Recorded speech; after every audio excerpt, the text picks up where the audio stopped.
This episode is brought to you by Farmers Insurance.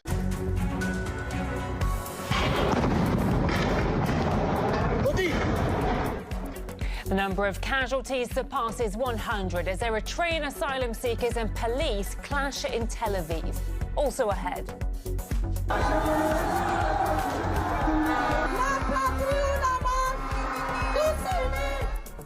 Thousands of protesters flood Niger's capital, demanding that France remove its troops after Paris refuses to recall its envoy there or to recognise the new military government. We'll hear from locals angered by French policies. There are lands that belong to Nigerians. They're not French lands. We really respect the French, but we don't want their system. And the first radioactive traces are confirmed near Fukushima power plant after the controversial release of contaminated wastewater was met with condemnation from neighbouring states.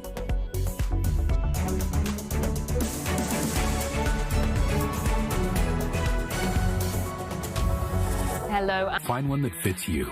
To learn more, visit consumercellular.tv. Some things just make you feel more alive than others. Like the rush of adrenaline from an SUV that roars from 0 to 60 in 3.8 seconds. Jaguar delivers that thrill every day. The F-Pace, how Jaguar makes an SUV. Will Turkey ratify Sweden's NATO membership? Stockholm says it can't fulfill all Ankara's demands. As the bloc's membership requires unanimous approval, what would make Turkey change its mind? And what does all of this mean for NATO's future? This is Inside Story.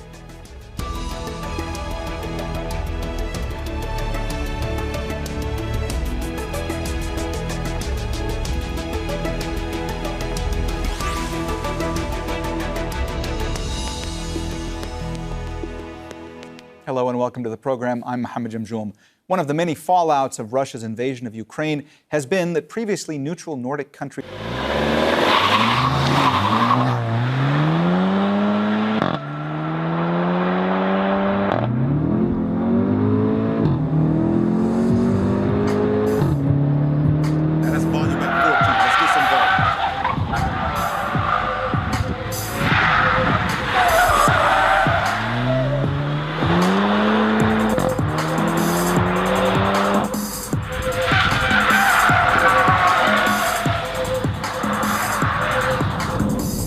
Setting off here in the 2023 Integra.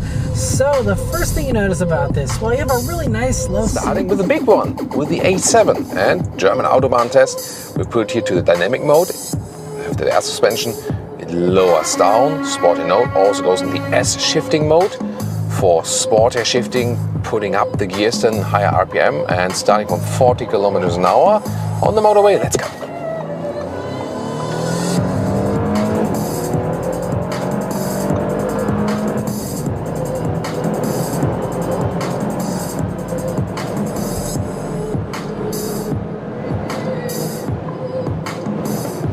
Close to 200 kilometers an hour, 125 miles an hour, really stable, nice acceleration from the 3-liter 6-cylinder engine, and also lane changing here when the air suspension is set on the stiffer node, really nice. Also good noise insulation here at higher speeds. Awesome traveling vehicle. It's one of the best vehicles for the motorway overall, and I really don't need an A8 or an S-Class for that. This one already delivers you all the kinds of comfort. At the same time, the seats comfortable but sporty, great seat ergonomics indeed, and wow, it feels so sophisticated here. That is also one of the major differences than A7 versus A5. Both, you already heard that, are awesome vehicles, no doubt. But here the bigger one, just a little more mass, more wheelbase, it just brings this kind of sophistication to the ride. A little bit more calmness, a little bit more sophistication. You feel a little more, let's say, settled in a way, and especially then when we go back here to the normal shifting mode. Yeah, user interface, better in the A5, a little bit more classic.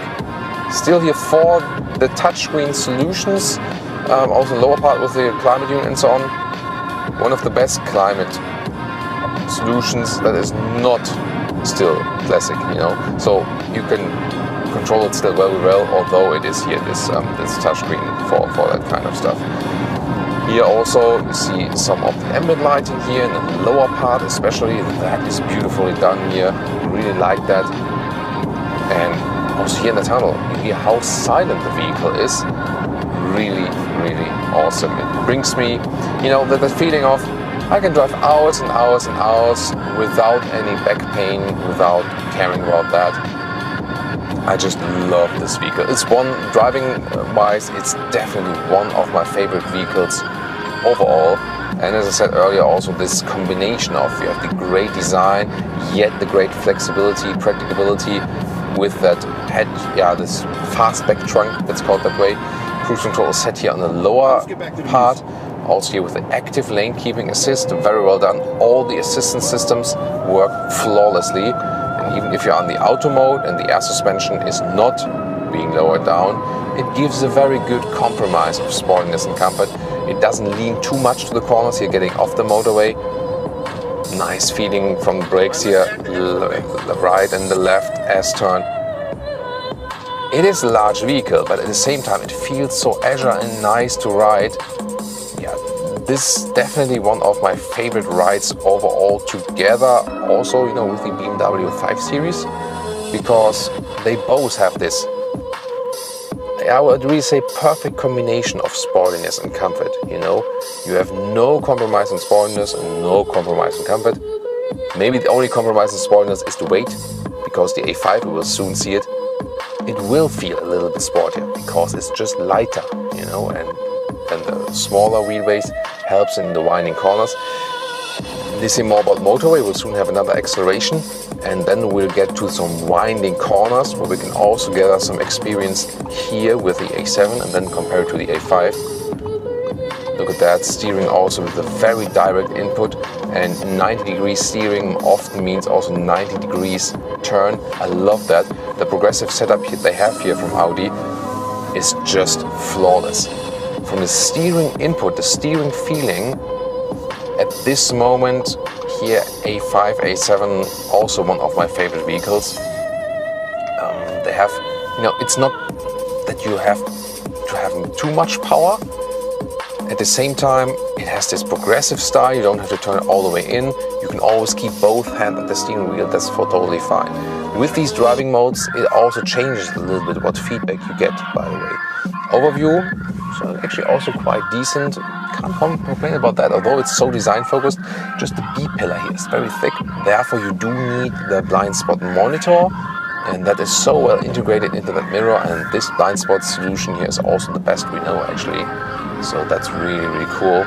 As for the fuel economy, when you're not speeding it up like I do, but rather calm driving, cruise control and so on, the minimum you can actually get is some 9 liters, 1 kilometers, 26 mpg US, 31 mpg UK.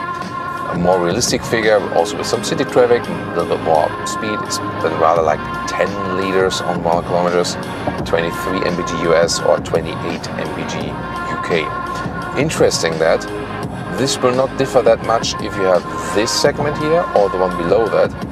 It's more about how you drive it. So with an A5 with the 3-liter petrol engine, you consume more or less the same amount of fuel. It's just really a question of calm driving and cruise control, more city traffic, stop and go, flooring it out.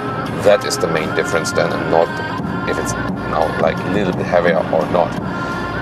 I really love this engine. It's, to me, the best engine that is in the Audi lineup. We can also get it in the S5, not in the A5, in the S5, still in the US for the Sportback and the Coupe. And in Germany, for example, Europe, only the S5 petrol in the convertible. That's left. And now S7 and also S5 in Germany, both diesel. Come on, seriously? So I have to go for this one here. You can also just go to the S-shifting mode here for an acceleration, then go from 90 kilometers an hour. Nice sonorous sound, not too much, not accelerated. 150 already. And now here in this, I always call it like a Nürburgring Nordschleife-like corner. Really awesome how nice it gets into this long corner, how settled the car is on the ground. and once again how silent it is, although I'm at really high speeds. Once again 180 kilometers an hour, so yeah, around 150, 120 miles an hour. This is just a flawless job, and this is one of the Autobahn cars, definitely. I just love that, and it feels so flawless to drive that one. At the same time, you can also go back here to normal D mode, so you don't always have to switch the driving modes. Sometimes just when you want to do overtaking maneuver, you pull back the shifting lever and you just concentrate on that faster shifting and leave everything else as it is. What I tend to do when I drive a car for a very long time, or when I own such a vehicle, then I'll put in the drive select the individual mode, and for example put the suspension, for example, on comfortable, but the steering on dynamic. So that way I have most comfort from suspension, but the steering gives me a little bit more feedback and feels more dynamic. I really like this setup, you know, and maybe the drive system on balanced also. This is a nice individual setup that kind of combines a little bit sporty feeling from the input here, from the steering, at the same time comfortable suspension, and maybe then the engine not too exaggerated but also not too slow. You know, like when you're only in the efficiency mode, car feels maybe a little bit less sporty and disconnected, and just in dynamic mode, you know, might be a little bit too much then at times. So this individual mode is to me then a nice compromise you can set then for yourself. It's good that you can also individualize that actually. Well, now what about winding corners, because that will be very crucial in describing the difference once again between A7 and A5. Alright, once again we go to the dynamic mode. Stiffer suspension and now also uneven road, but that air suspension even in dynamic mode does a good job. So this is something the A8 has as an advantage. You can get the air suspension version to the S or A5, so that gives you more comfort in general. And here now the winding corners, we have still the classic quattro here with the 3-liter engine. That means rear wheel bias. To me it will also be very important that I don't have some understeering and so on. And I really have to say once again, although it's a heavy vehicle, it feels really sporty and nice in the corners. Acceleration out is super cool, and once again that great steering characteristic.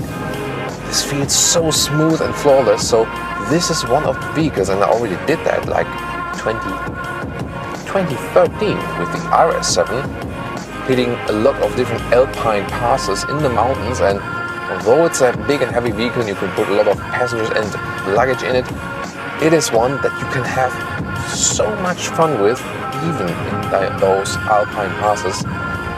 Yeah, and these serpentine roads, really awesome.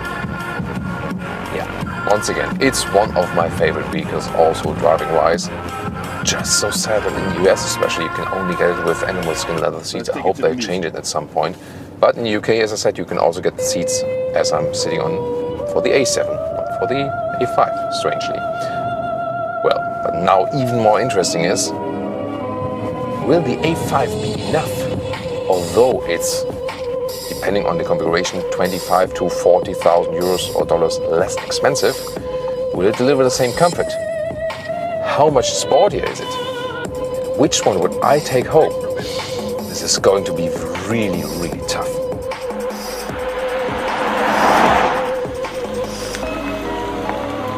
Alright, now to the Audi A5 Sportback. This will be super interesting.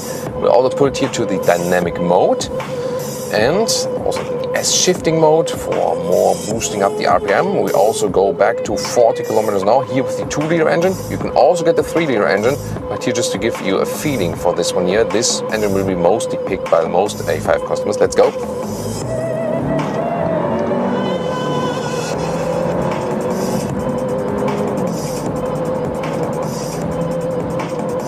$150.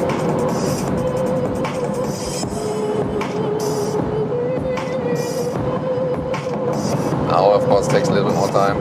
And here 200 kilometers an hour, 125 miles an hour. Also a good acceleration, and as I said, you can also get the 3-liter V6 for this one here in the S5, but petrol only in the US now anymore, not in Europe. That's the thing. That's why also the reason why we had to pick the 2-liter engine, and for this one here, the S5 would have been a diesel then in Europe. And so this one, you know, made more sense here. Good acceleration not only, but also here great stability at the motorway. Good noise cancellation as well, but a little bit louder than in the A7. The A7 a little bit more sophisticated as for the noise insulation, as for the whole driving feeling. And very interesting, with the A7 we had the rear axle steering, and that gives us the combination of agility at low speeds and stability at higher speeds.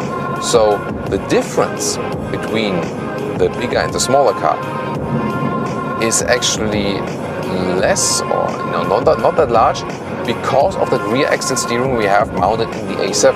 That is a crucial factor and also helps with easing around.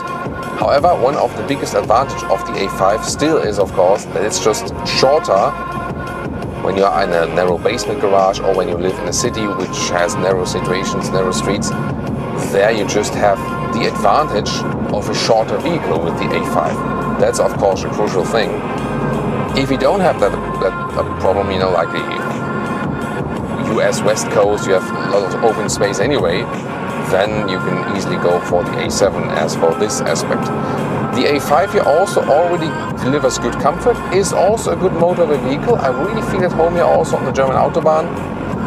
The seats of the A7 gives us a little bit more comfort, but the difference is not that large. It's just, again, the A7 that it gives you some more sophistication and calmness in the ride. But the A5 Sportback is for this segment already very elaborated. And the funny thing is, when you really ask me, C-Class versus E-Class, E-Class it is for me. BMW 3 Series versus 5 Series. 5 Series it is, no doubt. Because they just give me so much more comfort that it would make sense for me rather go low spec 5 Series than high spec 3 Series. Here with the A5 and the A7, I really have to think twice, because some things speak for the A5, price of course, and the size, as for narrow cities and so on. But then again, many things speak for the A7, that you can get the rear axle steering, that you can get air suspension, and you have more, let's say, combination of sportiness and comfort. You get both indeed. Yeah, but acceleration here was also good, will be even better of course than in the S5, especially when you get the petrol variants. Yeah, too bad we can only get it in the convertible S5 than here in Europe anymore. That's the thing. And the same also for the S7, which is also coming as diesel here in Germany now. It's like really? Then you have to go back for the A7 to pick the 3-liter V6? Really, Audi? I don't get it. User interface while driving, a little better here, because we still have the nice Audi Climate Unity and also this hard button style here in the lower part where you can select the driving modes. You don't even have to use the touchscreen then for that. You can click it right through. Also nice clicking sound, so user interface a little bit more classic, simpler here in the A5. Then the price difference is rising from not only 25k euros or dollars to about like 40,000 euros or dollars. And then you start thinking, of course, that this one here, I mean, we already know that this one here, the A5 Sportback, makes more sense in a price-performance way. That is quite clear. But overall, and also especially if price makes no difference, this will be really tough to decide. Soon we'll have the winding corner section again, where we then can feel, is the A5 really that much more agile in these narrow corners? We'll soon experience that. First of all, one more time here with the cruise control and assistance systems. Here, reduce speed, and then also cruise control set with a separate column. It's such a great thing to always be able to easily activate and deactivate the lane keeping assist. Here, for example, maybe there's a boring tunnel part. I want to relax a little bit more and let the car do its thing. Then the car is being kept in the lane easier. But then when now the fast motorway part is arriving in these agile corners later on, I want to control the car myself, and just one click and the lane keeping assist is deactivated, whereas with other cars you sometimes have to go deep in the menu and it's so complicated. Easily done here. And once again, I can also just put back the shifting lever, then I'm in the S shifting mode and I already can tune up the RPMs for another good acceleration from 90 kilometers an hour. Yeah, and this engine has enough power, no doubt. It's just that the 6-cylinder, feels more sonorous from the sound and a little bit more sophisticated, and consumption difference is not that large actually. Here now, winding corner, just slide bend, Nürburgring Nordschleife bend I always call it because it's high speed. Wow, it also feels so great on the motorway. Really feels at home here. Very calm and collected. The lane changes are no problem even at high speeds. This is also awesome. Definitely what a flawless driving experience here as well with the Audi A5. So as for this fuel economy aspect, some 8 liters or more kilometers are easily possible. Yeah, something 30 mpg, but the difference is really not that large between the 2-liter and the 3-liter engine. That's always what I've been saying quite a lot of times, is these tuned smaller engines are not more efficient than the bigger engines. So you won't consume much more fuel with a 3-liter V6 than you do with a 2-liter 4-cylinder engine. That is also a very interesting finding. So yeah, especially our friends in the US, get the S5 with the 3-liter 6-cylinder petrol than if you're buying an A5. Of course, yeah. Will the A5 there can really be so much sportier than the A7? Or has that rear axle steering so much effect? And the weight? How will that turn out? Now the A5 in winding corners, dynamic mode. We have the normal adaptive suspension here without air, but that also adapts, then gets a little bit stiffer here now. And without air suspension, it's definitely rougher. Although we have 18-inch wheels here, so smaller wheels mounted, 20-inch it was with the A7. But definitely rougher here to that surface, quite okay. Center of power when there's so many interests to serve, and that's part of the problem that Cyril Ramaphosa was speaking to yesterday when he was speaking about looking for development.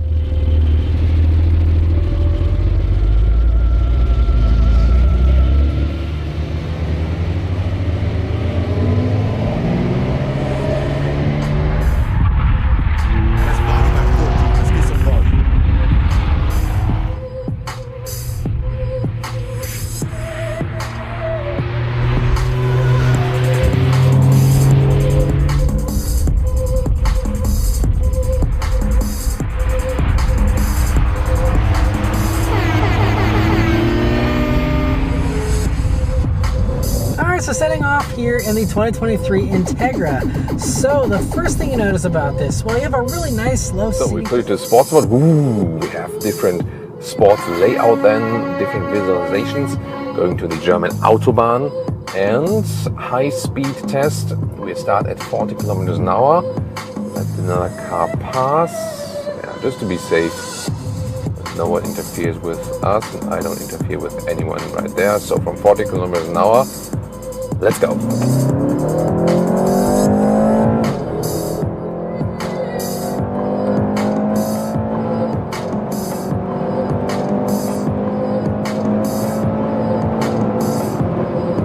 180.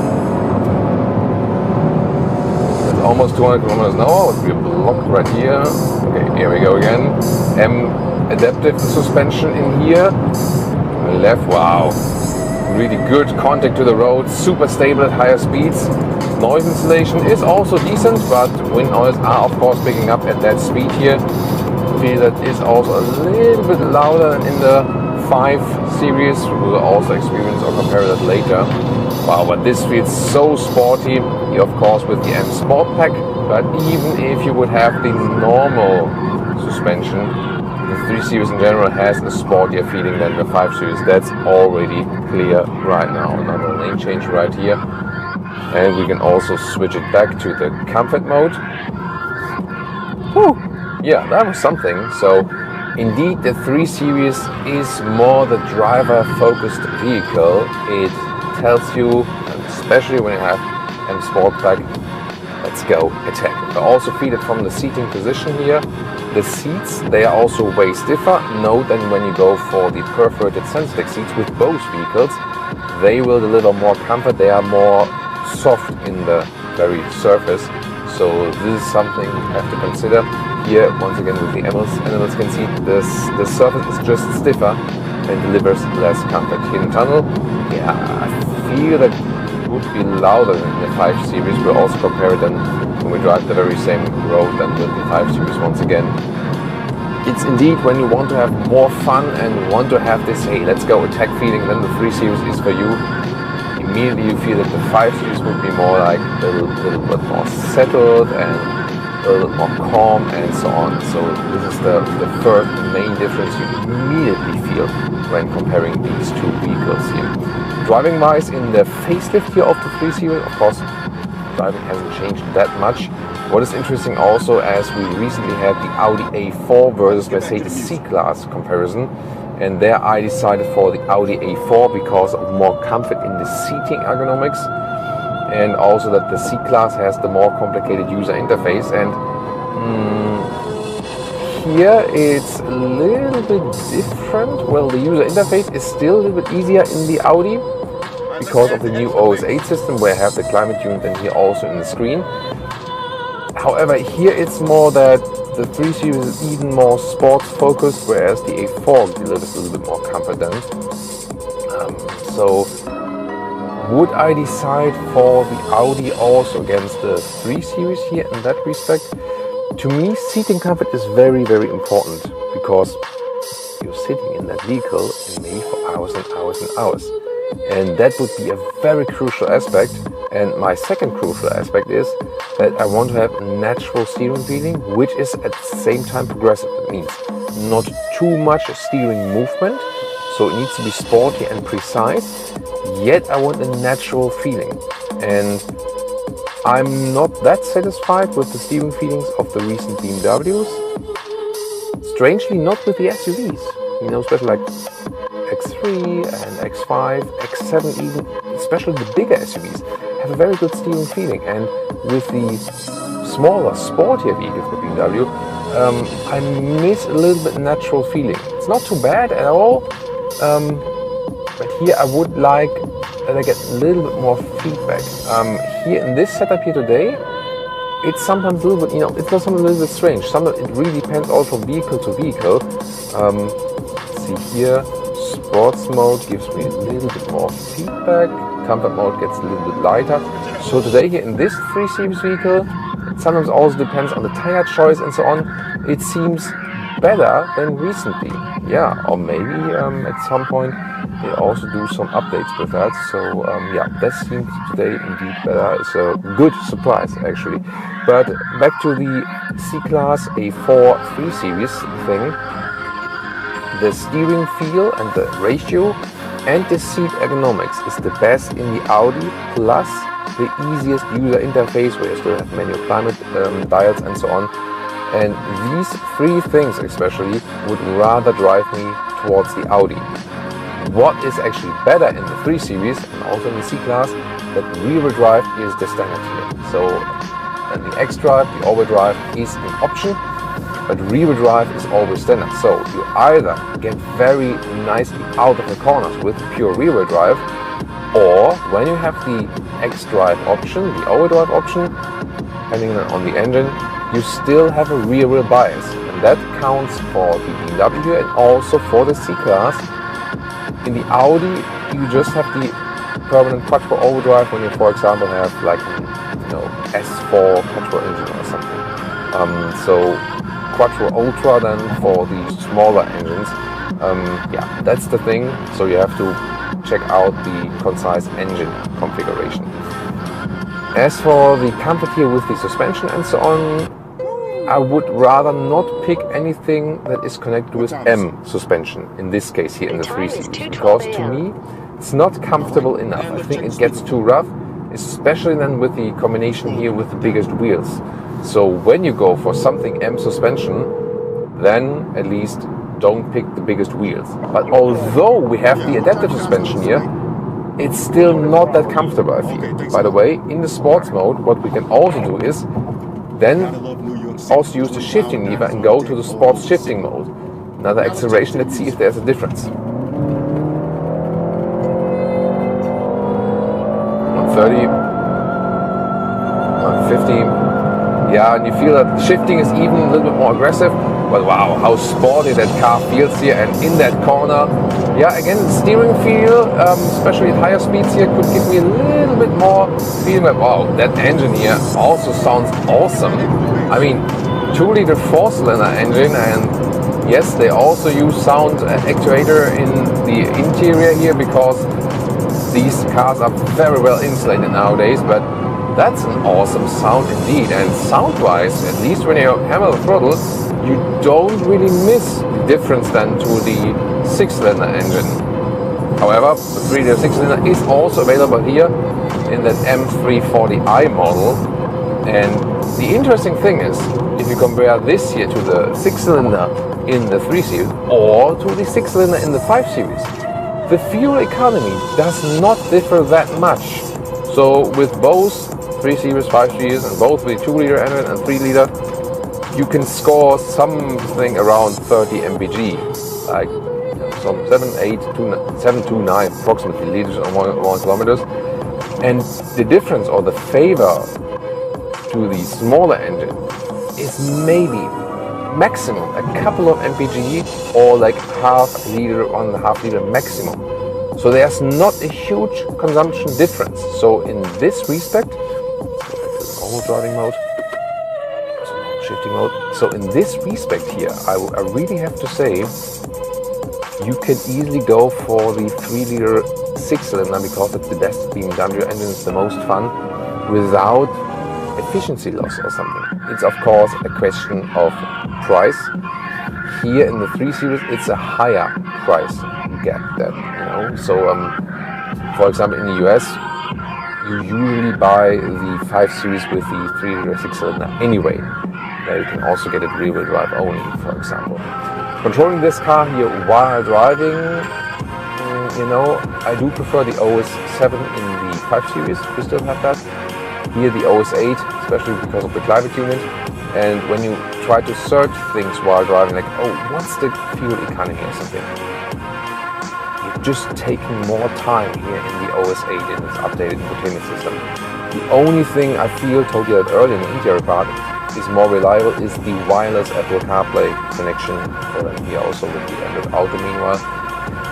That seems to be more reliable nowadays, because before that in the older systems you tend to lose contact with that. So yeah, that's also the reason I'm still a fan of having like, well, that's a nice old Mercedes W123 yeah, that's correct. Yeah, beautiful vehicle, right? We should also see, by the way, a vintage 3 Series, like in like the M3 old versus new comparison. We also have a video of that here on Autogefühl. Just put in YouTube search Autogefühl M3 and you will also find it. It's a beautiful video together with engine. Yeah, visualization-wise, it's pretty cool with the OS 8 here, especially here the digital instruments. They look a little bit fresher, and also the displays are a little bit crisper, definitely. Here now on the next traffic light, we can test again this accelerating out of a corner, and then you will really feel that rear-wheel drive here with the vehicle. That's beautiful. There you go. That's so nice. I mean, with a 2-liter 4-cylinder engine, not being in the sport mode, and then just slightly applying more throttle in the corner, and you feel like the rear is coming around. That's why rear-wheel driven cars are just so awesome for driver-focused people. What I mean is people who are interested in driver-focused cars. That's what I mean. Like me and you. Okay, you get what I mean. Yeah, that's just lovely. That's really the only downside you have to most of the other engines with the Audi A4 or i5 and so on. Yeah. But other than that, still in this mid-size segment, the Audi is to me still the car that applies to most of the things I appreciate. That's what I said earlier. And here with this brand internal thing, you definitely already feel this is here the sports approach, but you do lose comfort in comparison to the 5 Series. What about, you know, moving around, maneuvering, parking and so on? Well, this is here 25 centimeters or 10 inches shorter. So it does make a difference, especially in Europe when you have some smaller gaps while parking and so on. It's not the best car to ease in and out of a parking lot, definitely. You know, like a compact SUV or something has more overview and is easy to park in and out. Again, in the US, as long as you're not in, you know, maybe like East Coast, maybe some narrow areas or something, but especially when you're like West Coast rather, for example, or other states where you have more space, then it doesn't make a big difference having a 3 or 5 Series. It's more maybe about the price, and I'll talk about the price when we have a final verdict for the day. But one thing that again speaks for the 5 Series is you can have that rear axle steering option, and then actually, at least for easing the car in and out somewhere, there is hardly any difference. I always feel when I'm going into my basement garage and I have a bigger vehicle with rear axle steering against a small vehicle without that, I'm just like, you know, more straight in the parking box without correcting back and forth and so on. So that just really helps. But now to something, 3 Series, play all its advantages. So we're going into the sports mode and also to the sports shifting mode, and now we have some winding corners. Let's see how the 3 Series performs right here. Of course, now that sport is set up, well, it does give me the bumps into my body, yes, but of course the sporty setup also plays a nice role to have more fun here. The ESP, by the way, the stability control here, it does limit wheel spin. We just experienced that. We had the wet road here, we had also some gauges there. Well, yeah, that is really slippery here. I'm still, you know, in the morning, the road is a little bit wet. Yeah, so see here, it's really limiting everything I have. So that would be a little bit different with the all-wheel drive. But you can, of course, put it to the ESC Sport. However, that's not recommended then for public roads. But the agility here, you know, how the car performs left and right is really, really nice. So it is a lot of fun to drive it. Yeah, but I really wonder, I mean, especially here in the sports mode, I would expect that the stability systems rule a little bit later actually. But yeah, this is the thing here about the 3 Series. It's a lot of fun to drive indeed. And now to the BMW 5 Series, we also go to the sports mode. Once again, accelerate onto the German Autobahn. Start at the very same speed, 40 kilometers an hour. This one is now here, the 6-cylinder, is a second quicker. So about 5 seconds in the acceleration figure instead of 6 seconds with the 330i we had in the 3 Series today. So let's go.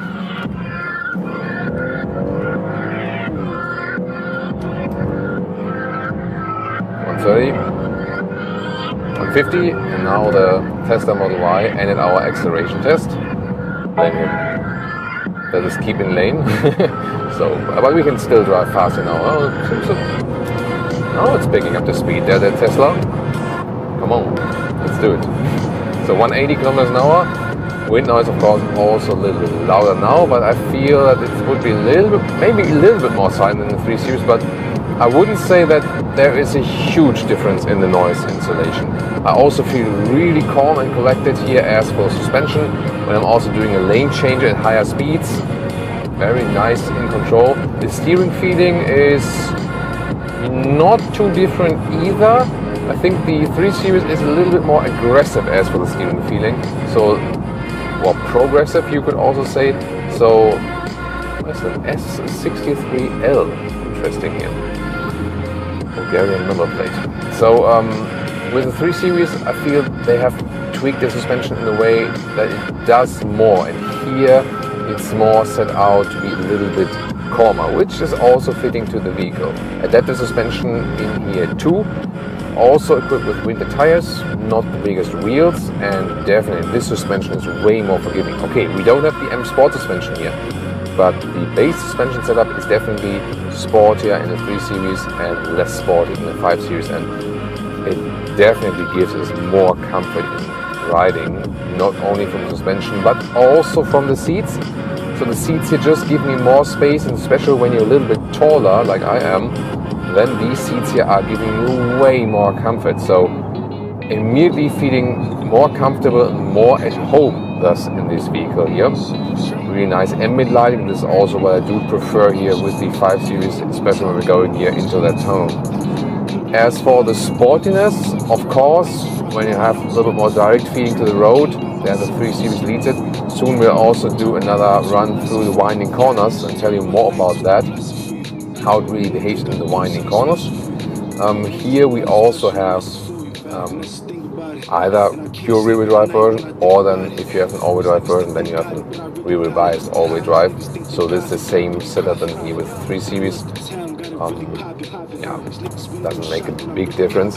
So once again, it confirms that when you want that sporty touch, you would rather go for the 3 Series. The extra policy, price list and so on is sometimes ridiculous with all Audi, BMW, Mercedes, that you have a full spec vehicle and then maybe you don't have adaptive cruise control, like in this case here. Of course it's available, but you still have to pay extra for it, and this is not really customer friendly, definitely. I always enjoy driving the tunnel here, definitely, and the sound of the 6-cylinder engine is also really nice, but we heard it earlier that even the 4-cylinder engine does have nice sound emulation here on the interior, which is still feeling natural. When I heard about a new Tron video game, I was pretty excited because if you remember the old Tron arcade machine from back in the day, you know how cool that thing was. You were the pimp daddy of the arcade when in control of the glowing blue Tron arcade machine. You may as well have been the last Starfighter. It was a sight to behold, and the gameplay was awesome. So any Tron video game has a lot to live up to. Tron Evolution. In 1982, Tron was decades ahead of its time. So what happens when Tron evolves? It turns into just another video game. The fact is that Tron Evolution, the video game tie-in with Tron Legacy, the 2010 film, looks awesome on the surface, but is actually about as average as it gets. The single-player campaign is a decent movie-style adventure storyline that sets your hopes up for an action-packed adventure at the beginning with some combat, and it's just a gorgeous game all around.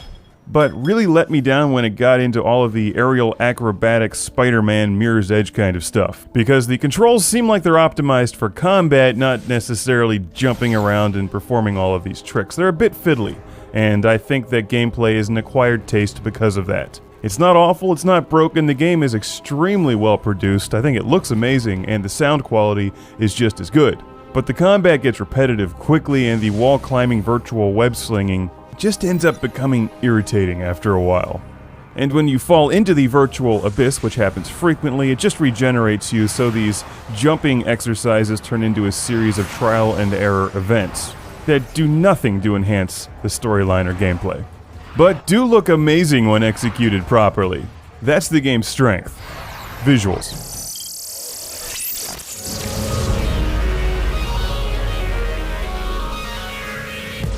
If all you're looking to do is enjoy the storyline and play through the single-player campaign, I'll recommend Tron Evolution as a rental or a price drop purchase. While you level your character up and gain experience points as you play through the game, I see little replay value in the single-player mode, and even though visually stunning, it's still very average. Where the game packs some surprises is in its multiplayer, which is extremely well made, although like the game itself, a bit of an acquired taste. What's cool about it is they managed to pack all of the Tron stuff into multiplayer. So you're fighting with the discs, running around in combat, and riding the light cycles all at the same time against other people. It all works together really well and totally captures the spirit of Tron. Blowing people up with the tanks is fun. The combat is pretty much the same as it is in the game, it's just there's more of it and less emphasis on the irritating acrobatic stuff. You can de-res your enemies by crushing them into your light cycle beams, or killing them the old-fashioned way with your frisbee. While this new Tron is hardly the groundbreaking game that the original was, it still captures the spirit and essence of Tron, with light cycles, frisbee battles, and glowing people that explode in new Tron after all. You don't open a can of new Coke expecting Coke Classic flavor.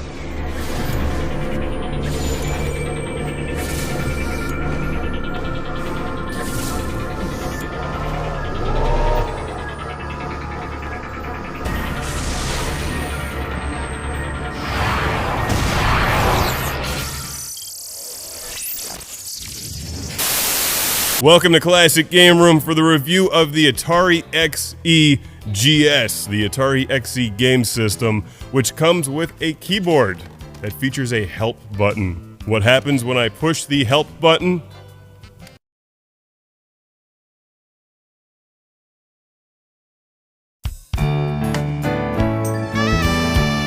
Normally when I think of Atari, I think of the Atari 2600, but wait! There's more to Atari than just some awesome game systems. They also made computers, computing their way through the 1980s.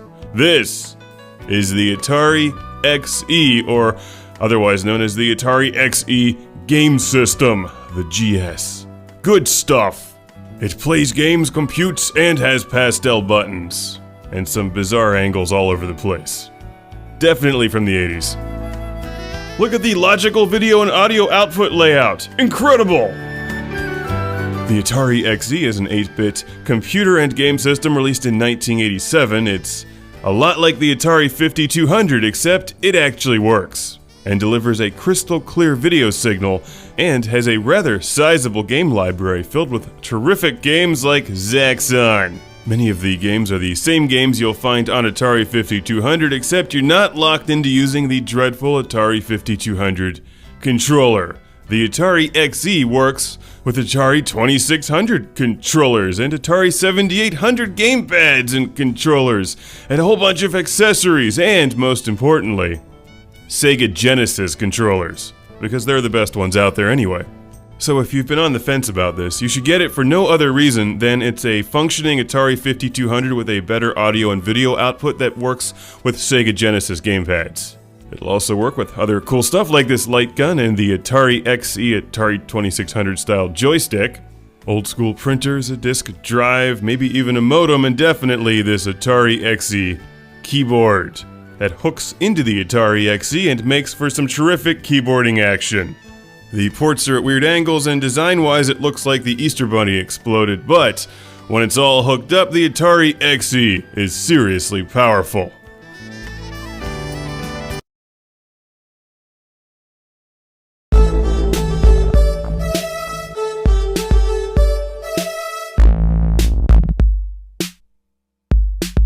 Be careful around that help button. Now what this does not do is play Truxton, sadly. What it does do is play Mario Brothers, and that's an excellent game. I love the original one. It also plays a whole lot of other games, including the older Atari computer games. The Atari 8-bit computer line has been around for years, so this thing is compatible with stuff that works on the Atari 400 and 800, as well as these matching beige cartridges, which are later releases that work on the Atari XE.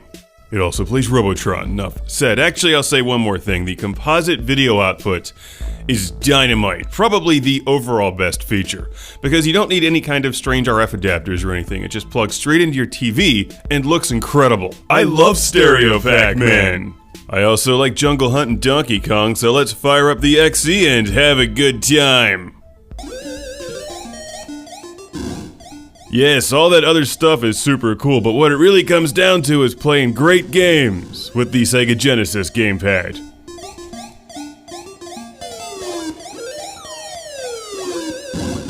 Back in the days before Nintendo games were only on Nintendo game systems, you could enjoy them on a kick-ass Atari computer. And Donkey Kong looks and plays really well on Atari XE.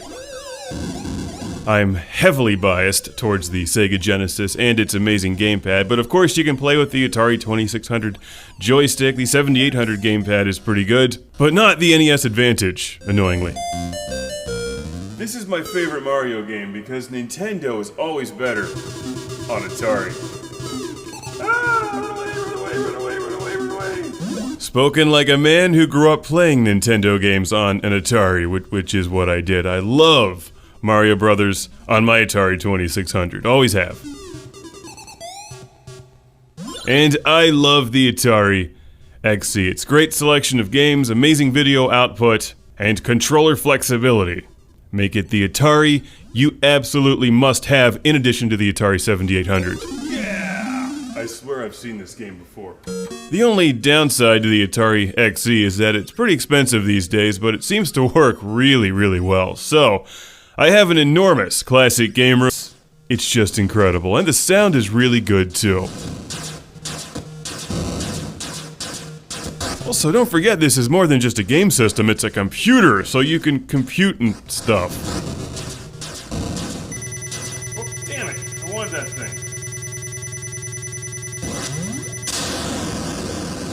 Yes! But I like it for the games. It didn't impact on the surface, it just went in. Now let's see what happens when we start messing around with the keyboard. If you turn this thing on without a game, it just does this. It's ready. But ready for what? Oh, I have an idea.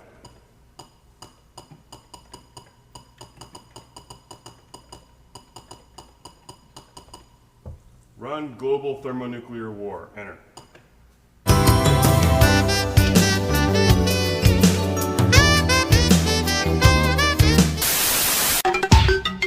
Recognize the admission of Finland and Sweden to NATO, because we all know that, looking from an historical perspective, NATO members have brought the national issues to the... Ever see those no vans allowed signs at parking garages? Well, Chrysler's first domestically made minivan, or is it a maxi wagon, should be a big exception. Only 5 feet 4 inches high, it needs only about as much garageable headroom as a person needs to walk upright. This 7-foot-high suburban car cavity is plenty tall enough for our test Voyager, which also takes up about the same amount of floor space as a compact Aries or Reliant K-Wagon. Mr. T prices begin at $8,700 for the base model, about $500 more than a comparably equipped K-Wagon. And with most popular options, it should cost out well under $12,000. You still get one van-like feature, a large left-hand sliding door that takes some muscle to open and close. But thanks to the use of frameless unibody construction, floor height is low. The single rear door opens up and out of the way, giving a less than subtle hint of this 7-passenger Voyager's extreme versatility in hauling. The optional 3-passenger rear bench not only folds down for use as a package shelf, but can be adjusted forward for additional suitcase space behind. Or you can move the wide bench into the mid position for more cargo, still retaining seating for 5. Or even remove it altogether. That's supposed to be a one-person job. Even so, cargo capacity is rated as flush-mounted, with the large side panels opening vent-like at the rear. Up front, there's no engine intrusion, as with most rear-drive vans. The dash is handsome, and the bucket seats high and comfortable with superb road visibility in all directions. An optional instrument cluster has all needed engine readouts that are mostly unobstructed by the steering wheel. The front passenger faces a recessed expanse that again promotes an airy feeling. But where's the glove box, you ask? Well, just look under your seat, we respond, to find an excellent use of available space. And speaking of space, even the optional 2.6-liter 4-cylinder made by Mitsubishi looks small in its transverse front drive arrangement. Since vans usually have some of the worst engine repair access of any vehicles on the road, the T-Wagon is again a big step forward. This mid-ranged Voyager SE tipped the scales at 3,380 pounds and clearly needs this bigger motor, which comes coupled only with a 3-speed automatic. While the base Chrysler-made 2.2-liter power plant will just get by with the standard 5-speed manual, there's not enough torque when it's attached to the automatic. Vans have never been known for speed, but they do have to keep up with traffic, and our sample 0 to 60 time of 14 seconds is most average for anything with 4 wheels. We found the automatic generally shifted late, but it perked up during our 40 to 55 passing test with a crisp downshift to produce a fine 5-second result. At this point, we might hear a complaint. How can you test a van or boxy wagon or whatever it is as if it were an average car? Well, first of all, everybody drives the same roads, and in this case, Chrysler has absolutely no apologies for T-Wagon handling. Despite soft springs and lots of body roll, our Voyager handled better than a lot of front-drive subcompact cars. The power rack and pinion steering has adequate feel and is neither too slow nor too fast for its mission. Anyone who's ever driven a van in the rain knows how frightening that can be. But directional stability is so secure in the T-Wagon that it's hard to believe that there's so little weight over the rear wheels. In braking, where you also expect the tail of any truck-like model to come forward without being asked, a special load-sensing proportioning valve stops premature locking of the rear brakes and keeps stops straight. Average distances from 55 were a short 125 feet. There was modest fade and some early locking of the front rather than the rear wheels, and we feel that the hard Vector all-weather tires provide less dry braking traction than we'd like. A very long wheelbase of 112 inches, 3 inches more than Chrysler's full-size van, combined with the turning limitations of front-wheel drive, led us to expect a wide curb-to-curb turning diameter. We weren't disappointed. At 41 feet, it's wider than most suburban streets. But there are other pluses, such as the absence of boomy interior noise, so typical of big vans and wagons. In fact, 68 decibels of noise at 55 is pretty quiet.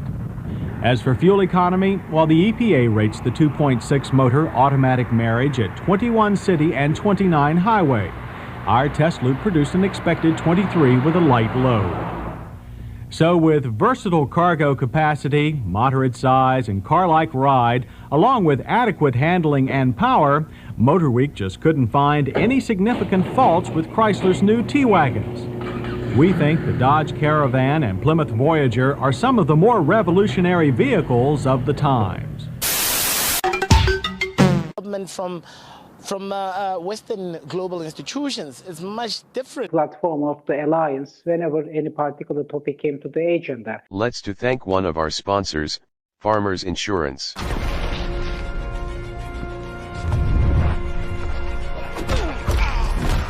Somebody needs saving. Don't worry, citizen. I'm here to save. Already saved. Today? Switched him to Farmers so he could save an average of $441 on his auto insurance. Okay. I guess I'll go save the world or whatever. If you need saving, get a quote from Farmers. We are farmers. Bum, bum, bum, bum, bum.